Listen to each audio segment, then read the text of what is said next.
नमस्कार, मैं हूं अंजलि और स्वागत करती हूं आपका हमारा विशेष कार्यक्रम आरोग्य में। आज आरोग्य में एक ऐसी गंभीर बीमारी के बारे में बात करेंगे जिसका नाम सुनकर ही लोग उसके इलाज से और साथ ही उसका नाम सुनकर ही लोग भय खा जाते हैं। उनको इतना डर लगने लगता है कि अगर ये बीमारी हमें हो गई तो शायद इसका इलाज भी हमें नहीं मिल पाएगा, और अगर इलाज मिलेगा तो हमारी बॉडी पूरी तरीके से खराब हो जाएगी। इसको लेकर हमारे साथ आज इसके विशेषज्ञ मौजूद हैं doctor Varun Agrawal, cancer surgeon. Doctor Varun, आपका बहुत बहुत स्वागत है हमारे कार्यक्रम में।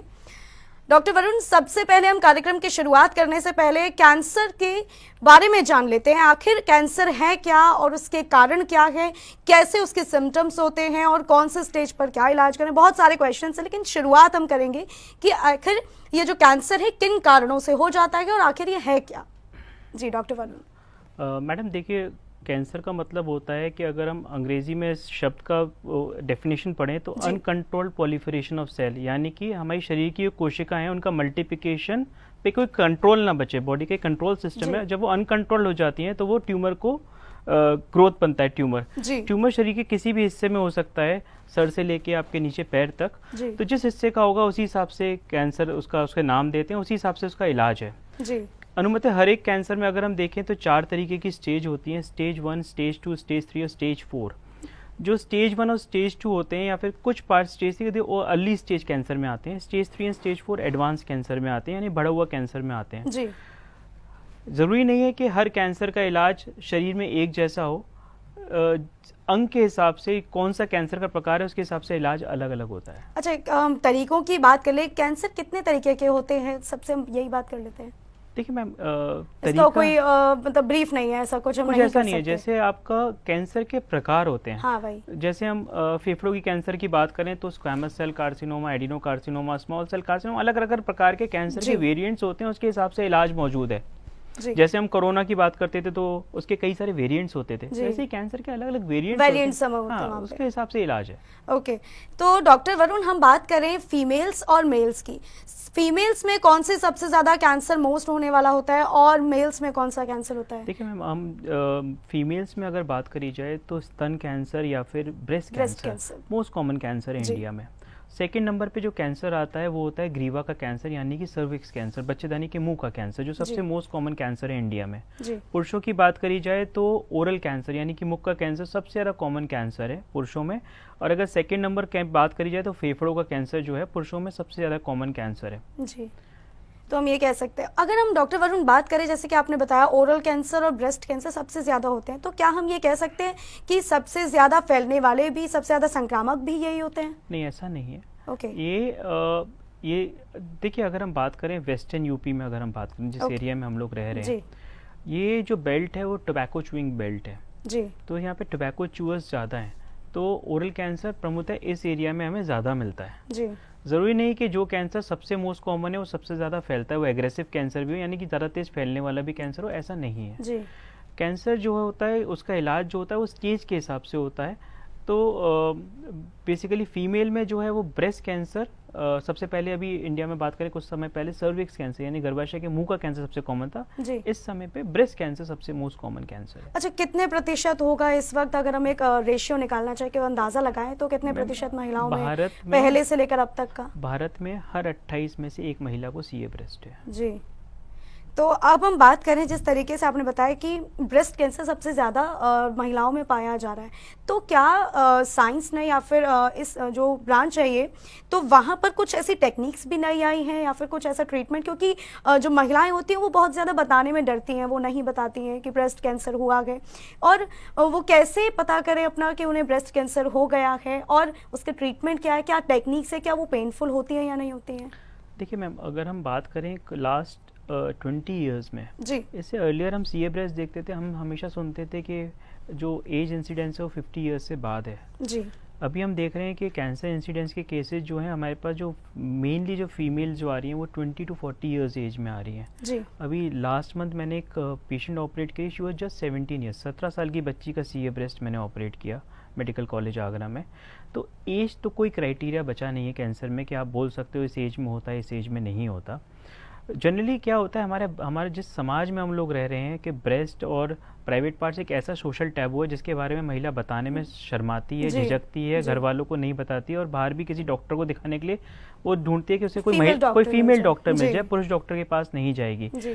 तो जनरली अगर कोई भी फीमेल्स जो होती हैं जिनके कोई आंचल में वो गांठ महसूस कर रही हैं, चाहे वो नहाते समय या फिर कभी भी अगर कोई गांठ महसूस कर रही हैं, तो कैंसर की गांठें अनुमतः पेन नहीं करती, दर्द के संग नहीं होती।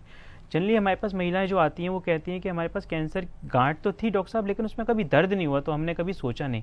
ब्रेस्ट कैंसर की जो गांठें होती हैं वो उसमें पेनफुल नहीं वो होती हैं। पेनफुल नहीं होती हैं। ओके। अगर आपको कोई भी आंचल में गांठ महसूस हो रही है तो आप नियरेस्ट अपनी जो गायनेकोलॉजिस्ट है, जो फिजिशियन है, उनसे आप मिलिए, उसको इवेल्युएट कराइए, उसके टेस्ट कराइए। तो अगर आपको लग रहा है कि हर एक फीमेल को महीने में एक बार अपना कम से कम अपना एक एग्जामिनेशन खुद से करना चाहिए, जी। जब वो नहा रही है या फिर वो मिरर के सामने खड़े होके, कि अगर उसके ब्रेस्ट में, दोनों के ब्रेस्ट में साइज में कुछ डिस्पैरिटी है, ऊपर नीचे साइज ऊपर नीचे लग रहा है, कोई जी। गांठ महसूस हो रही जी। है, या फिर उसको लग रहा है कोई भी निपल है जो अंदर की तरफ घुस रहा है, या निपल से कोई ब्लड यानी खूनी का डिस्चार्ज आ रहा है, जी। तो उसको, या फिर उसको बगल में कांच में या फिर एक्जिला में कोई गांठ महसूस हो रही है, तो उसे तुरंत अपने नियरलेस्ट जो भी उसके विशेषज्ञ हैं उनसे मिलना चाहिए और उसको इवेल्युएट मतलब कराना चाहिए। इग्नोर नहीं करना चाहिए, इग्नोर कोई नहीं मरीज करना है को। आपको सिम्टम क्योंकि जैसे कि आपने बताया कि कैंसर की जो गांठ होती है वो पेनफुल नहीं होती है, और पेनफुल नहीं होती। वहीं फिर फीमेल्स उसको बहुत इग्नोर करने वो लग जाती इग्नोर है कि करती कोई हैं, दिक्कत नहीं है, कुछ नहीं हो कभी रहा है। दर्द ही नहीं हुआ। जी, तो वही वो बहुत ज़्यादा इम्पोर्टेंट। तो बहुत सी महिलाओं को ये कहना होता है कि जिस तरह की मिथ मान ले या फिर कुछ भी कह सकते हैं कि फीड कराने से कुछ गांठें हो जाती है, क्या वो कैंसर की गांठें होती ऐसा है, क्या नहीं है मैम, वो? ब्रेस्ट फीडिंग जो है, जी। अगर कोई भी महिला अपने बच्चे को ब्रेस्ट फीड कराती है तो वो कैंसर में प्रोटेक्शन है। जी। कोई भी फीमेल अगर जिसके महीना आने में जो समय है वो लेट होता है, यानी कि अनुमति हम देखते हैं कि कोई भी फीमेल का जो महीना है वो 13-14 साल की उम्र से चालू होता है। जी। तो अर्ली अगर किसी महिलाओं को फीमेल महीना चालू हो रहा है या मीनोपॉज उसका लेट हो रहा है, यानी कि जब महीना बंद हो रहा है वो लेट एज पे हो रहा है, तो ये दोनों कैंसर ब्रेस्ट के लिए एक रिलेट करते हैं फैक्टर्स हैं, ये जो कैंसर ब्रेस्ट को प्रमोट करते हैं। जी। दूसरा, किसी भी महिला की अगर जो फर्स्ट चाइल्ड बर्थ है, जिसका पहला बच्चा 30 साल की उम्र के बाद हो रहा है, तो वो भी एक सीए ब्रेस्ट का एक कारण है, बिकॉज ये सारा हार्मोन रिलेटेड है। जी। कोई भी महिला अगर अपने बच्चे को दूध पिला रही है तो वो एक प्रोटेक्टिव फैक्टर है, वो ब्रेस्ट कैंसर के अगेंस्ट प्रोटेक्ट करता है। जी। तो अर्ली एज ऑफ मैरिज, मतलब proper age of marriage, children जो ब्रेस्ट फीड कर रहे हैं वो सब प्रोटेक्टिव हैं एक सीए ब्रेस्ट के लिए। ओके। अब हम बात करते हैं, जिस तरीके से आपने बताया कि ब्रेस्ट कैंसर के बाद जो दूसरा कैंसर है वो ओरल कैंसर है आज की अगर हम बात करें, और ओरल कैंसर के क्या कुछ ट्रीटमेंट, नया क्या टेक्निक्स आई हैं और उसे कैसे हम जल्दी पहचान सकते हैं? क्योंकि मैं अपना पर्सनल एक्सपीरियंस देखूं कि बहुत सारे ऐसे लोग होते हैं कि बहुत अर्ली स्टेज में नहीं पहचान पाते, बहुत ज़्यादा टाइम हो जाता है, लास्ट स्टेज हो जाती है, फिर डेथ जैसी उनकी कंडीशंस होने वाली होती है, तब उन्हें पता पड़ता है कि उन्हें ओरल कैंसर हुआ है। तो उससे पहले बिल्कुल भी ध्यान नहीं देते, तो कैसे उसको पहचाने और क्या कर सकते हैं और देखिए, टेक्निक्स क्या है? इसे हम अपना दुर्भाग्य माने कि जो भी माने कि जी। हमारे पास 70% कैंसर का मरीज एडवांस स्टेज में ही आता है। भारत में या तो जागरूकता की कमी, या फिर जिस समाज में हम रह रहे हैं, हमारे पास जो अर्ली स्टेज, शुरुआती स्टेज वाला कैंसर का मरीज जो हमारे क्लिनिक पे पहुंचता है उसकी संख्या मात्र 20 से 30% है। ओरल कैंसर की अगर हम बात करें तो अगर किसी भी इंसान के मुंह में सफ़ेद रंग के दाग हैं, जो कि, और क्रॉनिक टोबैको च्यूअर है, यानी कि लंबे समय से तंबाकू खा रहा हो, चाहे वो खाने के फॉर्म में खा रहा हो या फिर बीड़ी या सिगरेट के फॉर्म में ले रहा हो टोबैको, अगर सफ़ेद रंग के दाग हैं या लाल रंग के दाग हैं, या फिर कोई भी छाला है मुंह में जो लंबे समय से ठीक नहीं हो रहा है, या फिर आपका कोई भी दांत है जो अचानक हिलना शुरू हो गया है, या आपकी आवाज़ में बदलाव आ रहा है, गर्दन में गिल्टियाँ हो रही हैं, तो ये ओरल कैंसर के यानी कि मुख के कैंसर के शुरुआती लक्षण है। इनके प्रति आपको सचेत होना चाहिए और अपने नियरेस्ट डॉक्टर से मिलना चाहिए। जी। तो जब से बात कर लेते हैं कंटाजियस कैंसर की, सबसे ज़्यादा जो संक्रामक कैंसर होते हैं वो कौन से कैंसर होते हैं? क्योंकि ऐसा मेनली देखा गया है कि अगर कोई कैंसर का पेशेंट है तो उसके पास जाने से, या फिर फैमिली मेम्बर्स उनके बच्चों को या फिर कोई भी फैमिली मेम्बर होता है उसको बोलते हैं कि वो कैंसर का पेशेंट है, उससे थोड़ा दूर रहो। तो क्या ऐसा कौन सा कैंसर है जिससे मतलब जो बहुत ज़्यादा संक्रामक होता है? देखिए मैम, ये कोई भी कैंसर जो होता है वो कंटेजियस नहीं होता। ओके। ठीक है, कोई भी कैंसर का मरीज है उसको ना तो छूने से ना उसके साथ खाना खाने से कैंसर फैलता है, जो लोगों के मन में जो मैं धारणा आपको बनी बता हुई रहा है। हूँ। हम लोग कैंसर रोग विशेषज्ञ, अगर हम दिन रात कैंसर के मरीज देखते हैं, सबसे ज़्यादा हाई रिस्क पे हम ही लोग हैं। जी बिल्कुल। ठीक है, तो ऐसा कोई भी कैंसर नहीं है जिसको जो छूने से फैलता हो। या परिवार वालों के साथ खाना खाने से, उठने बैठने से फैलता हो, बल्कि परिवार के लोगों की जब वो कैंसर की बीमारी से ग्रसित होता है उसको आप लोगों की ज़्यादा ज़रूरत होती है, उसको एक सपोर्ट सिस्टम की ज़रूरत होती है। जी। तो कृपया करके ये अपने मन से धारणा मिटा दें कि कैंसर का रोग जो है वो छूने से फैलता है। ओके। डॉक्टर वरुण, हम बात करें, कोई ऐसा भी कैंसर है कि जिस तरीके से लोगों के मन में ये चीज़ होती है कि कैंसर हो गया है, अब इसका इलाज बहुत लंबा होगा या फिर बहुत कॉस्टली होगा, उनके बजट में नहीं होगा या फिर होगा ही नहीं, ये लोग मान लिया जाते हैं। तो क्या ऐसा भी कोई कैंसर है जो 100% क्योरेबल है? देखिए मैम, कैंसर का जो इलाज होता है वो स्टेज के हिसाब से होता है। कोई भी पेशेंट अगर आपके पास अर्ली स्टेज कैंसर का आपके पास आएगा, ट्रीटमेंट कराएगा, तो उसके लॉन्ग टर्म रिजल्ट्स अच्छे होंगे। वही कैंसर अगर एडवांस स्टेज में आएगा तो उसके long term results, chances of recurrence यानी कि बीमारी वापस आने के, डेथ के चांसेस ज़्यादा होते हैं जी। तो अगर कोई भी अर्ली स्टेज का कैंसर आएगा तो मेरे हिसाब से जो उसका सर्वाइवल वो नियर अबाउट नॉर्मली होता है अगर वो शुरुआती स्टेज में आता है। तो अब हम बात करते हैं, जिस तरीके से आपने जेनेटिक जो बहुत ज़्यादा लोगों में धारणा होती है कि अगर मदर को है तो उसके बेबी को होगा ही होगा, अगर फादर को है तो उसकी बेटी को होगा, तो क्या ये एक्चुअली है? क्या जेनेटिक कैंसर होता है या नहीं होता है, या फिर लोगों का मिथ है? जेनेटिक बिल्कुल होता है मैम। शरीर जो हमें शरीर की संरचना है जो हमें अपने माँ बाप से मिली है उसको हम कहीं नहीं ले जा सकते। वो नॉन प्रिवेंटेबल कैंसर हैं, बट उनकी संख्या मात्र 10% है। 10% कैंसर ही हैं जो जेनेटिक कारणों की वजह से होते हैं जी।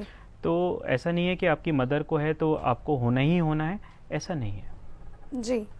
तो अब हम बात करें, जिस तरीके से आपने बताया कि कोई भी जैसे कि बहुत सारे कैंसर ऐसे होते हैं जो जेनेटिक हो सकते हैं, मतलब 10% हम कह सकते हैं कि वो कैंसर जेनेटिक है। अब हम बात करें, लोगों में एक तरीके की धारणा होती है कि चाइनीज़ फूड खाने से जो कैंसर के पेशेंट हैं वो बढ़ रहे हैं, ऐसा है क्या? मैम देखिए, आप ये सोचने का विषय है कि पिछले 20 साल में हमारे पास कैंसर के इंसिडेंस एक स्टीप राइज आया है। जी। वो इसलिए आया है क्योंकि इसके मैं 2-3 प्रमुख कारण मानता हूँ। एक तो हमारा चेंजिंग लाइफस्टाइल।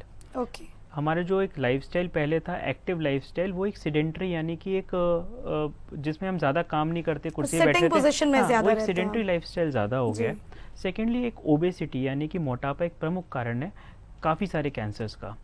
तीसरी चीज़ जो है, जो भी फूड्स है इसमें हम प्रिजर्वेटिव्स यूज़ करते हैं, यहाँ पे टिन्ड और पैक्ड फूड हैं, या फिर हमारा जो फर्टिलाइजर्स और पेस्टिसाइड्स का जो यूज़ ज़्यादा हो रहा है आजकल जो फसल करने में, इस सब में अपने आप में एक कारण है कैंसर के लिए देने के लिए। जी। तो ऐसा नहीं है कि चाइनीज़ फूड खाने से, जो भी हम खाना खा रहे हैं, जो भी हम खाना फल सब्जियां खा रहे हैं, लोगों के मन में ऐसा तरीके का होता है कि चाइनीज़ फूड खाएंगे तो ऐसा नहीं है, बट उसमें कुछ अगर आप में कुछ प्रिजर्वेटिव्स हैं या फिर आपका फर्टिलाइजर्स केमिकल्स हैं जो कि कैंसर के कारण है, उसकी वजह से होता है। ओके, तो मतलब कह सकते हैं कि वहाँ पर जो फैट बढ़ा रहे हैं वो एक कारण बन सकते हैं उस तरीके से, वरना नॉर्मली जो फूड है चाइनीज़ फूड उससे नहीं बढ़ सकते। ऐसा कुछ नहीं है जी। अब हम बात करें, जिस तरीके से डॉक्टर्स सलाह देते हैं या फिर लोगों के मन में एक ये चीज़ होती है कि व्यवहार जो उनका है कैंसर का, जो कैंसर को लेकर उनका व्यक्ति का जो प्रोस्पेक्टिव है, पेशेंट का जो प्रोस्पेक्टिव है, उससे बहुत फर्क पड़ता है कि कैंसर का जो ट्रीटमेंट है उस पर। बिल्कुल ठीक कह रही है मैम जी। कोई भी पेशेंट, देखिए हमारे शरीर जो है, ईश्वर ने ऐसी संरचना करी है कि हमारे शरीर में कई तरीके के हार्मोन्स होते हैं जी। अगर आप शुरुआत में ही देखिए, कैंसर को मैं एक युद्ध की तरह मानता हूँ जी। अगर आप उसमें लड़ेंगे तो ही आप विजयी होंगे, वरना सामने वाला आपको मारने के लिए तैयार है जी। तो अगर आप युद्ध की तरह लड़ेंगे और उसको डट के खड़े रहेंगे तो आप उसका सामना भी अच्छे से करेंगे और उससे बाहर भी निकलेंगे जी। तो अब हम बात करें, क्योंकि बहुत सारे मिथ ऐसे हैं, क्योंकि कैंसर इतनी बड़ी बीमारी होती है, लोगों के मन में धारणाएं बहुत सारे लोग बना ही लेते हैं, और हम एक ऐसी कंट्री में रहते हैं जहां मिथ बनना आई थिंक बहुत इजी है। तो अब हम बात करें, जिस तरीके से कैंसर की जो सर्जरी में बायोप्सी होती है, वो क्या बॉडी में कैंसर को और बढ़ाती है या फिर नहीं? देखिए मैम, ये सबसे कॉमन मिथ है जो हम अपने डेली ओपीडी में फेस करते हैं कि टुकड़े की जांच लेने से कैंसर फैलता है। मैं कैंसर रोग विशेषज्ञ होने से आप लोगों को सब चीज़ों को ये बात बताना चाहता हूँ कि बायोप्सी से कैंसर नहीं फैलता है। बायोप्सी के बिना हमें बीमारी के बारे में पता नहीं चलता। जब तक हमें बीमारी के बारे में पता नहीं चलेगा हम उसका इलाज कैसे कर पाएंगे जी। कोई भी कैंसर रोग विशेषज्ञ आपको ये सलाह नहीं देगा कि बायोप्सी से कैंसर फैलता है, और बायोप्सी से कैंसर फैलता भी नहीं है। अच्छा, हमारे दर्शकों को ये बताइए कि बायोप्सी एक्चुअली क्या प्रोसेस है जिससे वो इतना ज्यादा डरने लगते हैं? देखिए मैम, कोई भी अगर मान लीजिए किसी महिला के आंचल में गांठ है जी, हम अगर उसमें से आपको कंफर्म करना है कि उसकी डायग्नोसिस क्या है, वरना तो नॉर्मल ब्रेस्ट लंप मान के चलिए, तो जी। बायोप्सी माने कि उसी गांठ में से एक टुकड़ा निकाल लेना, उसको जांच के लिए भेजना, ओके। कंफर्मेशन ऑफ डायग्नोसिस के लिए कि आपकी बीमारी क्या है और उसमें कैंसर का क्या प्रकार है। तो वो हमारे ट्रीटमेंट के लिए एक मैंडेटरी पार्ट है, उसके बिना हम ट्रीटमेंट चालू ही नहीं कर सकते। जी। अब हम बात करें जो सबसे ज़्यादा आम तौर पर हम यूज़ करते हैं वो फ़ोन है। फ़ोन, लोगों के मन में एक ये चीज़ होती है या धारणा कह लें उसको, कि ये लोग मानते हैं, पेशेंट हो चाहे नॉर्मल उनके जो परिजन हैं वो मानते हैं कि सेल फोन का यूज़ करने से कैंसर बढ़ने लगता है। क्या एक्चुअली ये है? मैम ऐसा तो स्टडीज़ में नहीं है, जी। बट सेलफोन यूज़ करने से हमारा लाइफस्टाइल ज़रूर सेडेंटरी हो गया है, ये कारण हो सकता है। जी बिल्कुल, तो उसे हम कनेक्ट कर सकते हैं, बट ऐसा तो नहीं है कि कैंसर यूज़ करने से, सेलफोन यूज़ करने से कैंसर बढ़ता है। ओके, तो मतलब एक तरीके से पूरा मिथ है, पूरी तरीके से। हाँ, मिथ है मैम। ओके, तो डॉक्टर वरुण, अब हम बात करें, क्या जैसे कि लोग, बहुत सारे ऐसे परिवार होते हैं जहां पर ये कहा जाता है कि बहुत सारे हर्बल प्रोडक्ट्स का सहारा लेकर हम कैंसर से लड़ सकते हैं, कैंसर का ट्रीटमेंट कर सकते हैं। क्या एक्चुअली में ये मेडिकल ट्रीटमेंट है या नहीं है? मतलब सिर्फ लोगों का मिथ है कि लोग मानने लग जाते हैं कि हर्बल ट्रीटमेंट कर लेंगे और कैंसर ठीक हो जाएगा। मैं एक एलोपैथिक डॉक्टर हूँ और मैंने जितना भी अपना देखा है अपनी क्लिनिकल प्रैक्टिस में जी। बट मैंने इन पद्धतियों से मरीज को ठीक होते हुए तो नहीं देखा है जी। बट हालांकि ये हमारी घर में लोग कहते हैं कि यहाँ से ये ले लो, वहाँ से ये ले लो, तो हम कैंसर से कुछ ना कुछ हम लड़ सकते हैं। कैंसर एक ऐसी बीमारी है जिसका इलाज हर एक वक्त शख्स के पास मौजूद है। आप जी। घर से बाहर निकलेंगे और डॉक्टर क्लिनिक तक पहुंचेंगे, हर 100 लोगों से बात करेंगे तो हर एक के पास इलाज एक नया इलाज निकल, एक नया इलाज मौजूद होगा। But as a student of science हम लोग जो चीज़ें जो एक्सपेरिमेंटल हैं, जो प्रूवन है, हम उस पर चलते हैं जी। और उसी पे हम आगे का इलाज करते हैं। जी, मतलब एक्चुअल हम बात करें कि ट्रीटमेंट पे हम भरोसा ज्यादा करें, डॉक्टर से प्रिस्क्रिप्शन लेने के बाद जो भी चीजें, हमें कोई भी स्टेप लेना चाहिए, कोई भी चीज़ें साइंटिफिकली प्रूवन है, हम उसी पे तो अपना स्टेप आगे ले सकते जी हैं। बिल्कुल। अब हम बात करें प्रेग्नेंट लेडीज की, बहुत ज्यादा कॉम्प्लिकेशंस मेरे हिसाब से आई थिंक सो होते होंगे, तो आपसे मैं जानना चाहूंगी कि क्या प्रेग्नेंट लेडीज को अगर कैंसर हो जाता है तो क्या उनके कॉम्प्लिकेशंस आपको फेस करने पड़ते हैं जब आप सर्जरी करते हो? क्या आपको किस तरीके के कॉम्प्लिकेशंस होते हैं वो? देखिए मैम, जब कोई औरत प्रेग्नेंट है जी। तो उसमें एक हम मरीज का इलाज नहीं कर रहे हैं, हम 2 जिंदगियों का इलाज कर रहे हैं। जी बिल्कुल। एक तो उस मरीज का, दूसरा जो बच्चा पेट के अंदर है। जी। तो हमें कई चीज़ों का ध्यान रखना पड़ता है। यानी कि अगर हम प्रेगनेंसी को 3 भाग में डाल दें, फर्स्ट, सेकंड और थर्ड ट्राइमेस्टर में, जी। तो जो भी पहला ट्राइमेस्टर होता है यानी कि शुरुआत के 12 सप्ताह, उसमें हम कीमोथेरेपी दे ही नहीं सकते मरीज़ को, क्योंकि अगर हम उसे कीमोथेरेपी देंगे तो बच्चे में कई तरह की विकृतियाँ आएंगी। जी। तो जब भी हम सेकेंड स्टेज या फिर सेकेंड या थर्ड ट्राइमेस्टर में हम कीमोथेरेपी दे सकते हैं, तो हमें उसे ऐसा टेलर मेड करना होता है कि वो बच्चे को भी कोई दुष्प्रभाव ना पड़े और उसका बीमारी से भी इलाज हो जाए। तो जो ट्रीटमेंट होता है वो एक मल्टी डिसिप्लिनरी ट्रीटमेंट हो जाता है, यानी कि एक सर्जन, एक मेडिकल ऑन्कोलॉजिस्ट, एक रेडिएशन ऑन्कोलॉजिस्ट, तो हम लोग सब टीम मिलकर एक डिसीजन लेते हैं और उसका इलाज तो है, संभव तो है, ऐसा नहीं है असंभव है, बट उसमें आपको 2 जिंदगियों से डील करना है, एक अकेले मरीज से नहीं करना। जी बिल्कुल, मतलब हम कह सकते हैं कि अगर आपके पास कोई प्रेग्नेंट लेडी आ रही है और वो लास्ट स्टेज में, वो पेशेंट है, वो कैंसर का लास्ट स्टेज में आ रही है, तो बहुत ज़्यादा कॉम्प्लिकेशंस हो जाते होंगे आपके लिए। एक कॉम्प्लिकेशन नहीं है मैम, उसके आपके ट्रीटमेंट ऑप्शंस लिमिटेड हो जाते हैं कि आपको उसे क्या देना है। हाँ, क्योंकि नॉर्मल पेशेंट को हम कुछ भी दे सकते हैं। वहाँ पे आपका बच्चा, उस पर दुष्प्रभाव नहीं पड़ना चाहिए। आपकी बॉडी का जो हीमोडायनेमिक जो चेंज हो जाता है बच्चा जब पेट में होता है, तो वो आपके ट्रीटमेंट ऑप्शंस लिमिटेड हो जाते हैं। जी। एक मिथ ये भी है ब्रेस्ट कैंसर को लेकर लोगों, जो महिलाएं हैं उनमें, कि जो डिओड्रेंट्स लगाने से उनका जो ब्रेस्ट कैंसर है उसका कारण बन जाता है। क्या एक्चुअली ऐसा है? क्योंकि डिओड्रेंट्स तो लोग आमतौर पर इतना ज़्यादा लगाते हैं। जनरली नहीं है मैम, जितना भी स्टडीज़ हैं, कुछ स्टडीज़ हैं कि सीए ओवरी जो है, यानी कि गर्भाशय के जो अंडाशय का कैंसर है, उसमें टेल्कम पाउडर कुछ हद तक कुछ स्टडीज़ में जिम्मेदार पाया गया, बट डिओड्रेंट्स की ऐसी कोई स्टडीज़ नहीं है हमारी साइंस में जो अभी प्रूवन हो कि जिससे महिलाओं में ब्रेस्ट कैंसर के इंसिडेंस बढ़ रहे हो। अच्छा, कैंसर का एक सबसे ज़्यादा मेन क्वेश्चन कहूँ या फिर लोगों में बहुत ज़्यादा प्रचलित कहूँ कि कैंसर का अगर एक बार ट्रीटमेंट हो गया है, एक बार पेशेंट अगर ठीक हो गया है, तो क्या उसको वापस से कैंसर नहीं होगा? क्या हो सकता है? ये लोगों में बहुत ज़्यादा धारणाएं कह लें, या फिर बहुत ज़्यादा लोग मानते हैं कि हमें कैंसर नहीं होगा, या फिर बहुत से लोग ये मानते हैं कि उनको कैंसर हो जाएगा अगर एक बार कैंसर हो गया है तो। देखिए मैम, कैंसर का जो इलाज है वो स्टेज के हिसाब से होता है।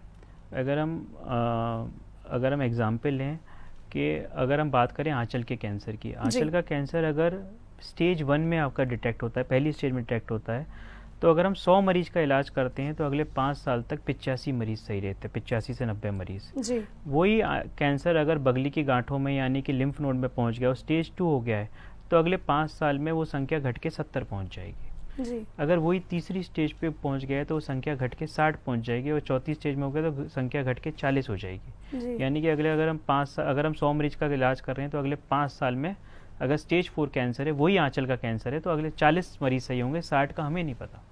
जी। वही अगर पहली स्टेज में होगा तो 85 मरीज सही रहेंगे आपके अगले 5 साल तक। जी, अब हम बात करें जिस तरीके से ओरल कैंसर का आपने बताया, क्योंकि हम 2 टॉपिक्स पर ही बातें, बहुत ज़्यादा आपने बताया कि मोस्ट यही सबसे ज़्यादा फैल रहे हैं, या फिर ये कह रहे हैं कि बहुत ही ज़्यादा इंडिया में यही कैंसर्स पाए जा रहे हैं।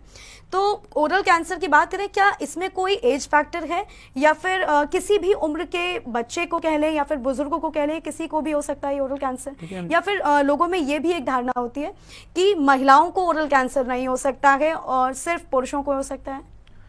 मैम देखिए, ओरल कैंसर का सबसे प्रमुख कारण है वो है टोबैको च्यूइंग। जी। टोबैको यानी कि पान मसाला, बीड़ी, गुटखा, खैनी जो भी हम खाते हैं, या फिर आप स्मोकिंग कर रहे हो, जी। तो वो सबसे प्रमुख कारण है।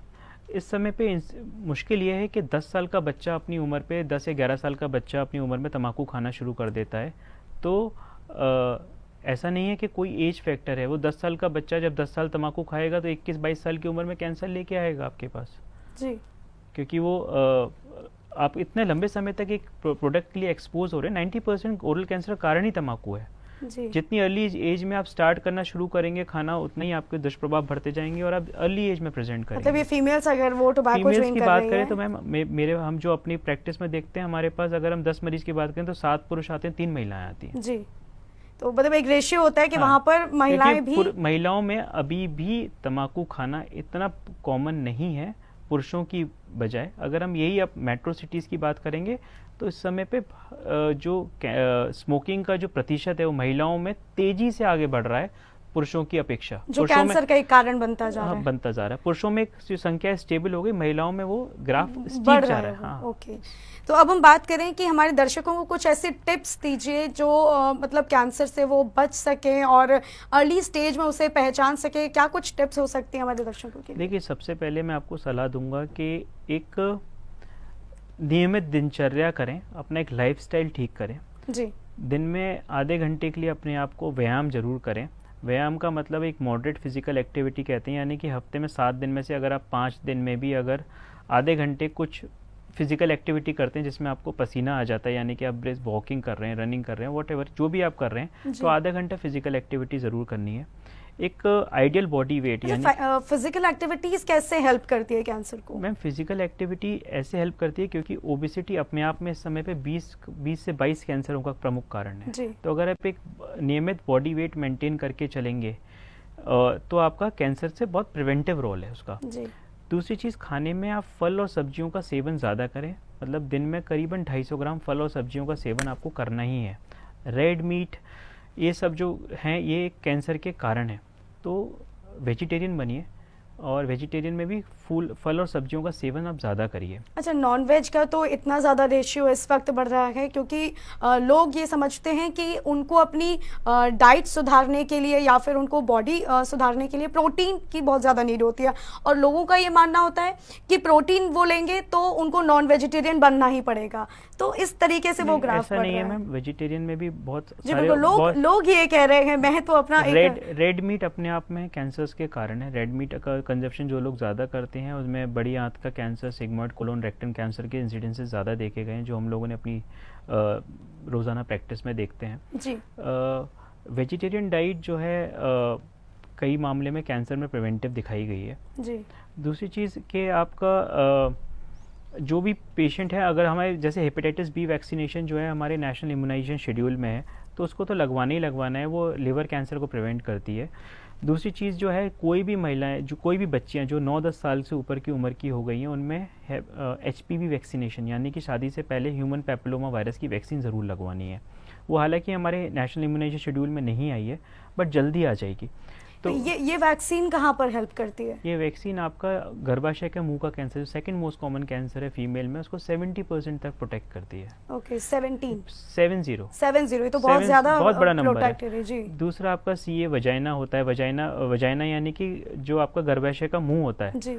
सर्विक्स हो गया, वजाइना हो गया, वल्वा यानी कि बाहर का जो हिस्सा है, इन सारे कैंसर्स को प्रिवेंट करती है। एनल कैंसर्स के कुछ इंसिडेंट्स है एचपीवी रिलेटेड, उनको प्रिवेंट करती है जी। तो ये वैक्सीन प्रिवेंटेबल कैंसर जिनको आप प्रिवेंट कर सकते हैं जी। और भी कोई कैंसर हैं जिनकी वैक्सीन इस ब्रांच ये दो में ही है, हेपेटाइटिस बी और ये एचपीवी यानी अच्छा, कि ओके। तो इन वैक्सीन को अगर हम अर्ली एज में लगवा लेते हैं तो शायद हम बहुत 70% जैसे कि आपने 70% बताया में बहुत बड़ा कि नंबर 70% तक हम लड़ सकते हैं। तो डॉक्टर बहुत बहुत आपका धन्यवाद, जिस तरीके से आपने लोगों को गाइड किया है। निश्चित रूप से उन लोगों की लाइफ स्टाइल में बहुत फ़र्क आएगा इस प्रोग्राम को देखने के बाद, क्योंकि कैंसर एक इतनी गंभीर बीमारी है जिससे लड़ने के लिए आपका प्रोस्पेक्टिव और साथ ही साथ आपके अंदर एक क्षमता होनी चाहिए। जैसे कि डॉक्टर वरुण ने बताया कि अगर आप लड़ सकते हैं, जैसे युद्ध समझिए कैंसर को, अगर युद्ध की तरह लड़ेंगे तो आप कैंसर से बखूबी लड़ सकते हैं। और साथ ही लोगों के अंदर जो मिथ्स होते हैं वो डॉक्टर वरुण ने बहुत ही अच्छे तरीके से क्लियर किए। और साथ ही साथ अपनी लाइफ स्टाइल को सुधारिए। और जो नॉन वेजिटेरियन लोग हैं वो लोग कोशिश करें कि वेजिटेरियन बने, क्योंकि वेजिटेरियन बनने से कैंसर के कुछ परसेंटेज आपके घट सकते हैं। तो आज हमारे विशेष कार्यक्रम आरोग्य में फिलहाल इतना ही। मुझे दीजिए इजाजत, नमस्कार।